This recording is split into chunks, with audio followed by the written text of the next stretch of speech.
Hi friends, welcome to Trading Zone. My name is Narendra.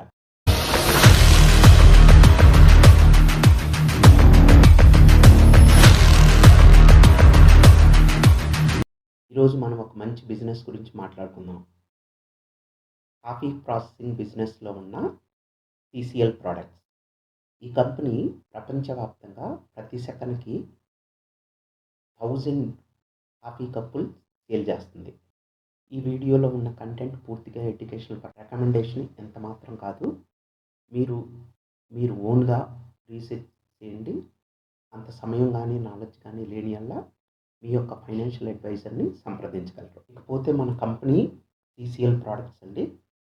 ముందు business ఎలా ఉంది, ఈ కంపెనీ బిజినెస్ ఎలా ఉంది, నెక్స్ట్ 2-3 ఇయర్స్లో ఈ కంపెనీకి ఉండే గ్రోత్ ఎలాంటిది అది చూద్దాం.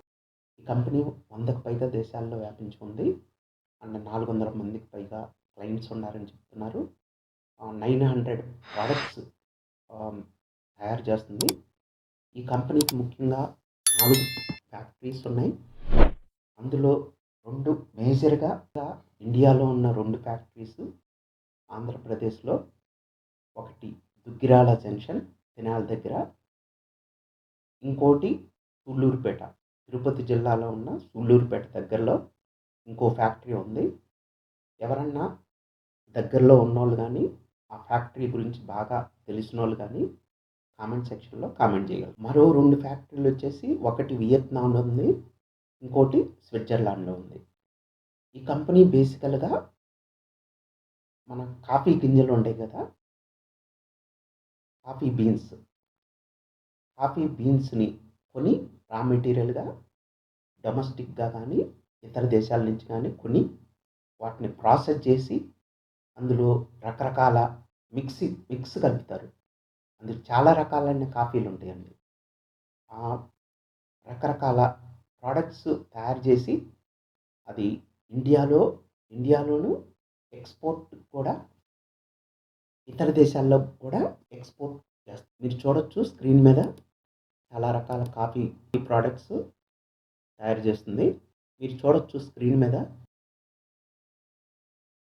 చాలండి, ఇంకా ఎక్కువ స్క్రీన్స్ చూస్తే వంట ప్రోగ్రామ్.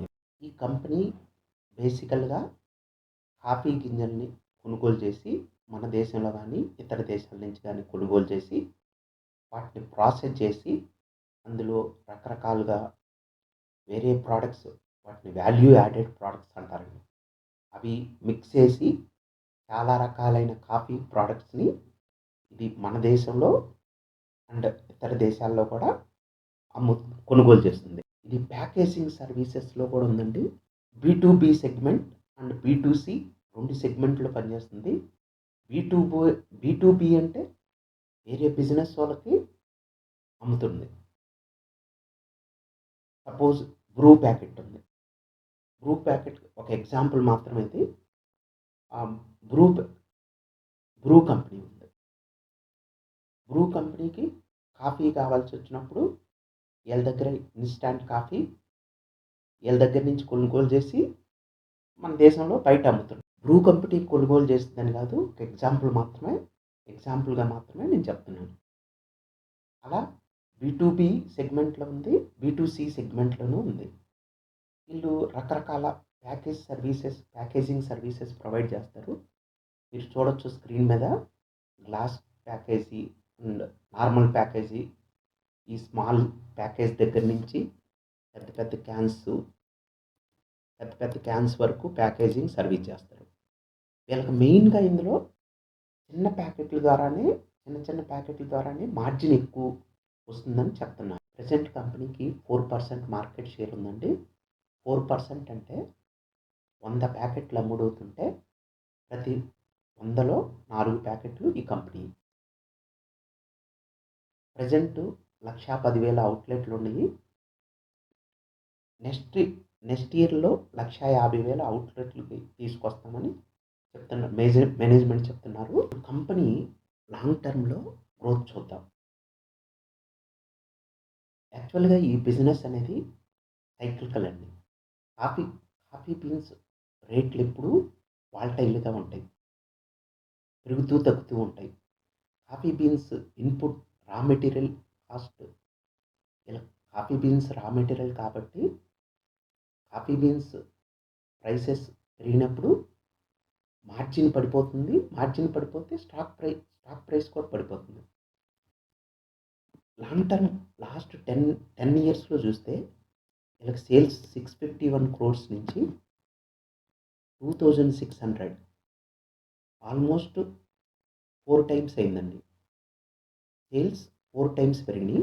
నెట్ ప్రాఫిట్ 47 నుంచి 250 almost 6 times. Net profit 6 times పెరిగింది. మీరు చూడొచ్చు సేల్స్ 717, 881, 932, 967, 1000, 1100, 1200, 1400, 2000 కన్సిస్టెంట్గా గ్రో అవుతున్న కంపెనీ. ప్రాఫిట్ కూడా చూడొచ్చు. లాస్ట్ 10 ఇయర్స్‌లో 64, 94, 122, 135, 148, 155, 166, 182, 204, 250 కన్సిస్టెంట్గా ప్రాఫిట్ ఇస్తుంది. కన్సిస్టెంట్గా గ్రో అవుతుంది. బిజినెస్ సిక్లికల్ అయినా కానీ ఈ కంపెనీ చాలా డిఫరెంట్గా పనిచేస్తుందని చెప్పాలి. ఈ కంపెనీ ప్రాఫిట్ పెంచుకోవడానికి, మార్జిన్ పెంచుకోవడానికి ఇందులో బిజినెస్ మిగతా కంపెనీల కన్నా డిఫరెంట్గా వర్క్ చేస్తుంది. కాబట్టి బిజినెస్ బాగుంది. టఫ్ టైంలో కూడా కంపెనీ ప్రాఫిట్లోనే రన్ అవుతుంది. పెద్దగా మార్జిన్స్ పడట్లేదు. లాంగ్ టర్మ్ గ్రోత్ బాగుంది. కంపెనీ బిజినెస్ బాగుంది. లాస్ట్ 10 ఇయర్స్‌లో చూస్తూ కంపెనీ ఫ్యూచర్లో ఎలా ఉండబోతుంది, నెక్స్ట్ 2-3 ఇయర్స్ ఫండమెంటల్గా చాలా స్ట్రాంగ్గా ఉంది. కంపెనీ ఫ్యూచర్లో ఎలా ఉండబోతుంది. ఈ రీసెంట్గా లాస్ట్ 1 ఇయర్‌లో కెపాసిటీ తిరుపతి జిల్లాలో ఉన్న ఫ్యాక్టరీలో, సూళ్ళూరుపేట దగ్గర ఉన్న ఫ్యాక్టరీ 21 ఎకరాస్‌లో 480 కోట్లు పెట్టి కెపాసిటీని డబుల్ చేశారు. అది రీసెంట్గా 3-4 మంత్స్ బ్యాక్ అది స్టార్ట్ అయింది, ఆపరేషన్లోకి వచ్చింది. అంటే కెపాసిటీని డబుల్ చేశారంటే కంపెనీ ఎప్పుడు ఎక్స్పాన్షన్ చేస్తుంది, ఎప్పుడు ఎక్స్పాండ్ చేస్తుంది బిజినెస్ గ్రోత్ ఉండబట్టే కదా. డిమాండ్ వాళ్ళ ప్రోడక్ట్స్కి, వాళ్ళు తయారు చేసే ప్రోడక్ట్స్కి డిమాండ్ ఉంటేనే కంపెనీ బిజినెస్ ఎక్స్పాండ్ చేస్తుంది. బిజినెస్ ఎక్స్పాండ్ చేస్తుందంటే నెక్స్ట్ 2-3-4 ఇయర్స్‌లో బిజినెస్ గ్రో అవుతుంది. ఇప్పుడున్న దానికన్నా ఇంకా బిజినెస్ గ్రో అవుతుంది. వాళ్ళకి బయట బిజినెస్ డిమాండ్ ఉంది, అందుకని ఎక్స్పాండ్ చేస్తున్నారు. మన ఇండియాలో 400 క్రోర్స్ ఎక్స్పాండ్ చేస్తున్నారు. అండ్ వియత్నాంలో 350 క్రోర్స్ కెపాసిటీ ఎక్స్పాండ్ చేస్తుంది. ఈ కంపెనీ చైనా లాంటి మార్కెట్లో కూడా ఎంటర్ అవుతుందని మేనేజ్మెంట్ చెప్తున్నారు. అంటే న్యూ ఏరియాలో ఎంటర్ అవుతుంది, కెపాసిటీ ఎక్స్పాన్షన్లో ఉంది. నెక్స్ట్ 2-3 ఇయర్స్కి ఈ కంపెనీకి డోకా లేదని చెప్పొచ్చు. రీసెంట్ కాన్ కాల్లో మేనేజ్మెంట్ 1,50,000 అవుట్లెట్స్ ఎక్స్పాండ్ చేస్తామంటున్నారు. మీరు చూడొచ్చు స్క్రీన్ మీద. ఇండియాలో 400 క్రోర్స్ ఎక్స్పాండ్ చేశారు. 375 క్రోర్స్ వియత్నాంలో, మొత్తం 775 క్రోర్స్ ఎక్స్పాండ్ చేశారు. వియత్నాంలో ఉన్న ఫ్యాక్టరీ నెక్స్ట్ 1 ఇయర్లో స్టార్ట్ అవుతుందని చెప్తున్నారు. నెక్స్ట్ 1 ఇయర్లో వాల్యూమ్ గ్రోత్ 10-20% పెరగొచ్చని అంచనా వేస్తున్నారు. 10-20% వాల్యూమ్ గ్రోత్ అంటే సపోజ్ ఒక ఫ్యాక్టరీ 100 ఐటమ్స్ ప్రొడ్యూస్ చేస్తే 20% వాల్యూమ్ గ్రోత్ అంటే నెక్స్ట్ ఇయర్ 120 ఐటమ్స్ సేల్ చేయగలదు. దాన్ని వాల్యూమ్ గ్రోత్ అంటారు. వాల్యూ గ్రోత్ అంటే ప్రైస్ వాళ్ళు తయారు చేసే ప్రోడక్ట్స్కి ప్రైస్ ఎంత పెరిగిద్ది అనేది value growth. Volume growth, value growth రెండు ఉన్నప్పుడు రెవెన్యూ గ్రోత్ అనుకున్న దానికన్నా ఇంకా ఎక్కువ ఉంటుంది. వాల్యూమ్ గ్రోత్ ఉండాలి, వాల్యూ గ్రోత్ ఉండాలి, అప్పుడే రెవెన్యూ గ్రోత్ బాగుంటుంది. వాల్యూ గ్రోత్ ఎప్పుడైతే లేదో వాల్యూమ్ గ్రోత్ ఉండి వాల్యూ గ్రోత్ ఎప్పుడైతే లేదో మార్జిన్స్ పడిపోతాయి. మార్జిన్స్ పెరగవు. మార్జిన్ బాగున్నప్పుడే బిజినెస్ బాగుంటుంది. ఇప్పటివరకు కంపెనీ లాస్ట్ 10 ఇయర్స్‌లో కంపెనీ బిజినెస్ బాగుంది. లాంగ్ రన్‌లో ఈళ్ళు చాలా బిజినెస్ బాగా చేస్తున్నారు. ఇండియాలో ఈళ్ళు డొమెస్టిక్ సేల్స్ పెంచుకోవటానికి ట్రై చేస్తున్నారు. ఇది కాఫీ ఈ బిజినెస్ కమోడిటీ అయినా గానీ ఈళ్ళు బిజినెస్‌ని కన్జంప్షన్ ఎఫ్ఎంసీజీగా తీసుకెళ్ళటానికి ట్రై చేస్తారు. మొత్తానికి ఈ కంపెనీ లాస్ట్ 10 ఇయర్స్‌లో బిజినెస్ బాగుంది. నెక్స్ట్ 2-3 ఇయర్స్‌లో బిజినెస్ బాగుంటుందని మేనేజ్మెంట్ చెప్తున్నారు. ఇప్పుడు ఇందులో ఈ బిజినెస్‌లో రిస్క్‌లు ఏమన్నా ఉన్నాయా? మనం స్టడీ చేయడానికి ఒక కంపెనీ స్టడీ చేస్తున్నామంటే అందులో రిస్క్‌లు చూడాలి. ఏ రిస్క్ లేకుండా బిజినెస్ ఉండదు. కానీ ఎంతవరకు మనం రిస్క్ తీసుకోవచ్చు? ఇందులో రిస్క్‌లు ఏమున్నాయో చూద్దాం. ఫస్ట్ డెబ్ట్ ఎంత ఉందో చూడాలండి. డెబ్ట్ బిజినెస్‌కి ఏ కంపెనీ అయినా కానీ సరే డెబ్ట్ తక్కువ ఉండాలి. ఈ కంపెనీకి వచ్చేసరికి దగ్గర 2000 డెబ్ట్ ఉంది. 2000 క్రోర్స్ 1975 క్రోర్స్ డెబ్ట్ ఉంది. డెబ్ట్ టు ఈక్విటీ రేషియో 1.09. జనరల్‌గా మనం ఏ కంపెనీ అయినా డెబ్ట్ to equity ratio less than 1 ఉండాలి. 1 కన్నా తక్కువ ఉండాలి. అప్పుడే అది అప్పులు ఉన్నా కానీ డెబ్ట్ ఉన్నా కానీ అది ఇంట్రెస్ట్ పే చేసే పరిస్థితుల్లో ఉన్నట్టు. అది మేనేజబుల్. డెబ్ట్ టు ఈక్విటీ రేషియో 1 కంటే అబోవ్ ఉంటే అది ఇంట్రెస్ట్ కొంచెం పే చేయడానికి కొంచెం కష్టమని. అది కొంచెం ట్రబుల్‌లో ఉందని అర్థం చేసుకోవచ్చు. దీనికి డెబ్ట్ టు ఈక్విటీ 1.01 ఉంది. చూడటానికి ఇది 1 అబోవ్ ఉంది కానీ యాక్చువల్‌గా ఈ డెబ్ట్ అంతా ఏందంటే ఇందులో 1975 క్రోర్స్‌లో మేనేజ్మెంట్ ఏం చెప్తున్నారంటే ఇక్కడ చూడొచ్చు. ఈ 1975 క్రోర్స్‌లో 1300 క్రోర్స్ వర్కింగ్ క్యాపిటల్ అని చెప్తున్నారు. మిగతాయి 1300 క్రోర్స్ వర్కింగ్ క్యాపిటల్ అంటే వీళ్ళు ఇప్పుడు కాఫీ బీన్స్ రా మెటీరియల్ కొంటారు కదా! వర్కింగ్ క్యాపిటల్ అంటే రా మెటీరియల్ వీళ్ళు 1300 క్రోర్స్‌కి కొంటారు. ఆ రా మెటీరియల్ తెచ్చుకోవటం కోసం వీళ్ళు అప్పు తెచ్చారు 1300 క్రోర్స్. దీన్ని ఏమంటారంటే షార్ట్ టర్మ్ డెబ్ట్ అంటారు. అవి రా మెటీరియల్ తీసుకొచ్చి వాటిని ప్రాసెస్ చేసి ఆ ప్రొడక్ట్స్ ఒక 1 ఇయర్ లోపే అమ్మేస్తారు. ఆ వచ్చిన డబ్బుతోటి ఆ డెబ్ట్ తీర్చేస్తారు. దీన్ని షార్ట్ టర్మ్ డెబ్ట్. ఒక సంవత్సరం లోపలే ఈ డెబ్ట్ తీర్చేస్తారు. కాబట్టి ఇది పెద్ద ఆలోచించాల్సిన డెబ్ట్ కాదు. ఈ 1300 క్రోర్స్ తీసేస్తే మిగతాయి 675 క్రోర్స్ అది లాంగ్ టర్మ్ డెబ్ట్.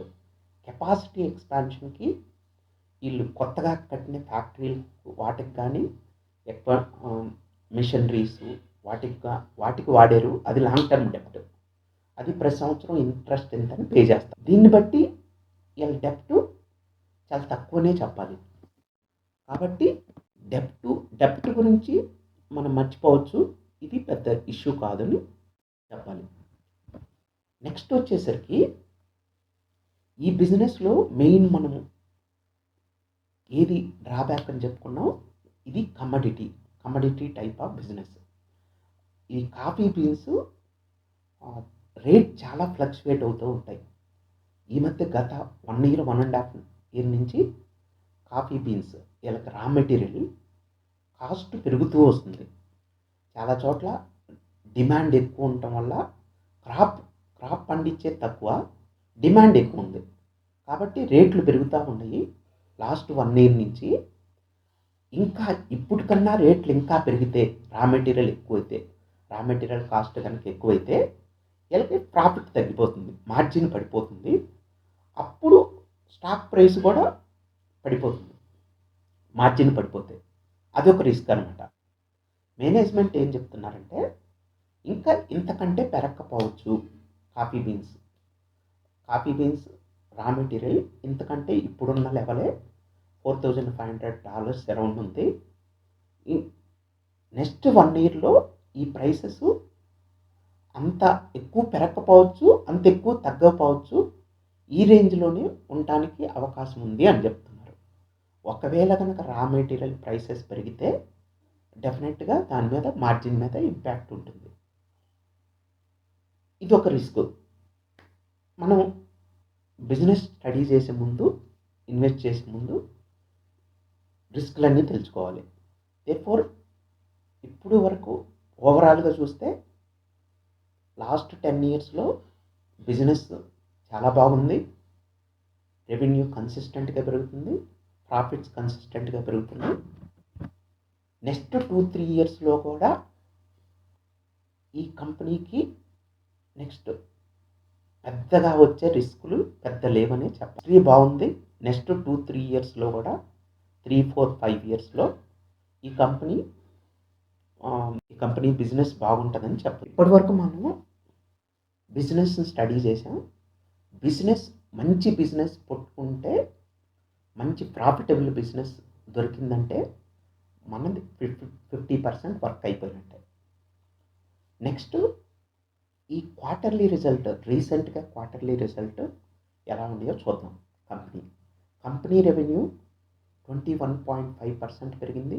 రెవెన్యూ ఇయర్ ఆన్ ఇయర్ చూసుకుంటే ప్రాఫిట్ 21.5% పెరిగింది. ప్రాఫిట్ కూడా ఇయర్ ఆన్ ఇయర్ కన్సాలిడేటెడ్. అంటే టాప్ లైన్ కూడా బాటమ్ లైన్ కూడా అరౌండ్ 22% గ్రోత్ చూపిస్తుంది. రిజల్ట్ బాగుంది. డీసెంట్ రిజల్టే రిలీజ్ చేసింది. ఓవరాల్‌గా ఫైనాన్షియల్ ట్రెండ్ బాగుందని చెప్పొచ్చు. ఇప్పుడు కొన్ని ఫండమెంటల్ రేషియోస్ చూద్దాము. కంపెనీ మార్కెట్ క్యాప్ వచ్చేసి అరౌండ్ 10,000 crores ఉంది. ఇది మిడ్ క్యాప్ అండి. మిడ్ క్యాప్ కేటగిరీలో ఉంది. ఎప్పుడైతే చిన్న కంపెనీ మరీ చిన్న కంపెనీ కాదు, అంత పెద్ద కంపెనీ కాదు. చిన్న కంపెనీలు మంచి ప్రాఫిటబుల్, మంచి బిజినెస్‌లో ఉండయి. అవి మనకి మంచి ప్రాఫిట్ ఇస్తాయి. కరెంట్ ప్రైస్ 740 ఉంది. 52 వీక్ హై వచ్చేసి 855, 52 వీక్ లో 551.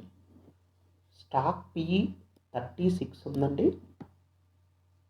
36. Industry PE. ఇక్కడ వాల్యుయేషన్స్ ఒకసారి చూద్దాం. వాల్యుయేషన్స్ అంటే ఈ కంపెనీ ఇప్పుడు ఏ వాల్యుయేషన్స్‌లో చీప్‌గా ఉందా, రీజనబుల్ ప్రైస్‌లో ఉందా, ఎక్స్పెన్సివ్‌లో ఉందా.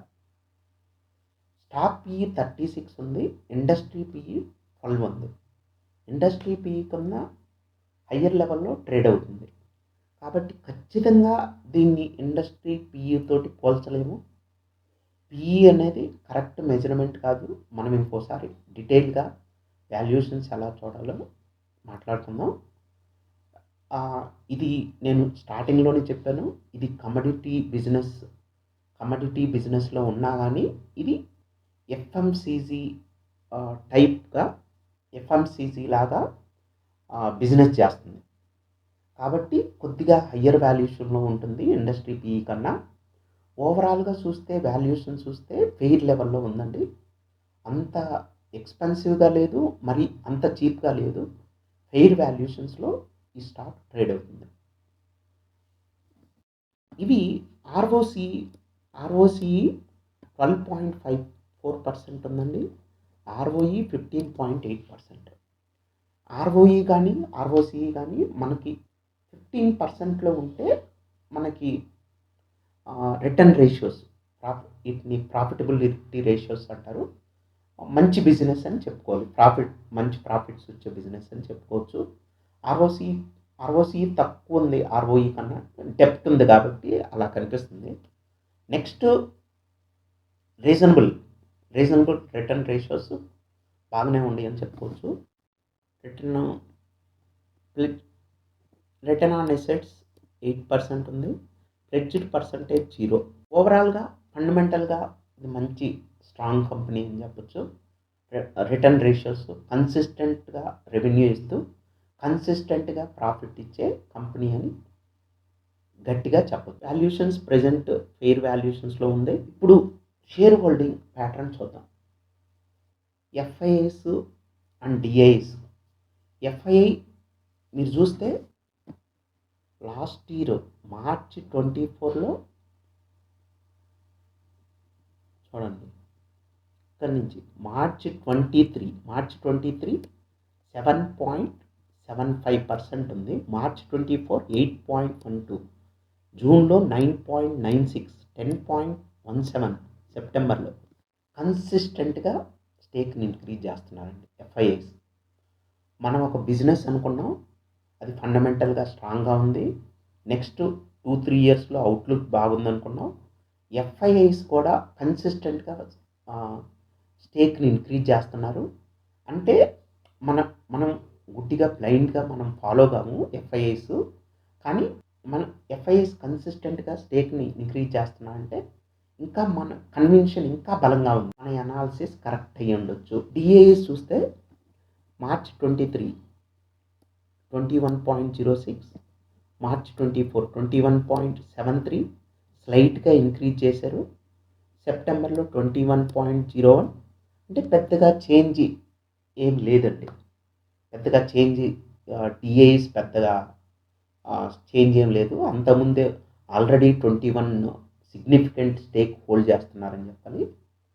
FIIs DIIs significant stake hold చేస్తున్నారు. ఎఫ్ఐఐస్ స్టేక్ని కన్సిస్టెంట్గా పెంచుకుంటా పోతున్నారు. అంటే ఫ్యూచర్లో ఈ బిజినెస్కి గ్రోత్ ఉండొచ్చని ఎఫ్ఐఐ స్ట్రాంగ్ హ్యాండ్స్ నమ్ముతున్నారు. అది బిజినెస్ అవుట్లుక్ నెక్స్ట్ బాగుంటుంది అని చెప్పొచ్చు. నెక్స్ట్ చార్ట్ పరంగా చూస్తే సపోర్ట్ లెవెల్ 680 నుంచి 700 మధ్యలో ఉందండి. కొద్దిగా స్టాక్ పెరిగింది. నా ఉద్దేశంలో 700 అండ్ బిలో వచ్చినప్పుడు అది strong support to buy zone, good buy point అవుతుందనేది నా ఉద్దేశం. 700 బిలో వచ్చినప్పుడు తీసుకుంటే నెక్స్ట్ 3-4 ఇయర్స్లో ఈ స్టాక్ మంచి రిటర్న్ వస్తుందనేది నా ఉద్దేశం. ఖచ్చితంగా రికమెండేషన్ కాదు, బిజినెస్ ఇది నా పర్సనల్ పాయింట్ ఆఫ్ వ్యూ. నాకు తెలిసినంతలో ఈ స్టాక్ ఈ మూమెంట్లో తీసుకోవచ్చు అనేది నా అభిప్రాయం. కొన్ని నేను పర్సనల్గా బై చేసి ఉండకపోవచ్చు. ఇది పూర్తిగా ఎడ్యుకేషనల్ పర్పస్, నా personal point of view. Next 5-6 ఇయర్స్లో ఈ స్టాక్ లాంగ్ టర్మ్ తీసుకోదగ్గది. ప్రజెంట్ ఫెయిర్ వాల్యుయేషన్లో ట్రేడ్ అవుతుంది. 700 బిలో వచ్చినప్పుడు ఖచ్చితంగా కొనుక్కోవచ్చు. లాంగ్ టర్మ్ కోసం ఈ స్టాక్ ఖచ్చితంగా 5-6 ఇయర్స్లో మంచి రిటర్న్ ఇస్తుందనేది నేను గట్టిగా ఖచ్చితంగా ఈ స్టాక్ గురించి మనం ఏదైతే డిస్కస్ చేసుకున్నామో నెక్స్ట్ 1 ఇయర్ తర్వాత మనం ఖచ్చితంగా రివ్యూ చేద్దాం. ఈ స్టాక్ పెరిగిందా, తగ్గిందా, అక్కడే ఉందా. 1 ఇయర్ అనేది చాలా తక్కువ టైము. కనీసం ఒక 3 ఇయర్స్ పాటు మనం టైం ఇవ్వాలి స్టాక్కి. దగ్గరలో టెంపరీగా 1 ఇయర్లో ఏదైనా జరగవచ్చు స్టాక్ మార్కెట్లో. మినిమం టైం 3 ఇయర్స్ అయినా కానీ మనం ఒక 1 ఇయర్ తర్వాత ఈ స్టాక్ గురించి ఖచ్చితంగా మనం రివ్యూ చేద్దాం. అది ఫ్రెండ్స్, మీకు ఈ వీడియో నచ్చినట్టయితే మీరు మీ ఫ్రెండ్స్కి, ఫ్యామిలీ మెంబర్స్కి షేర్ చేయండి.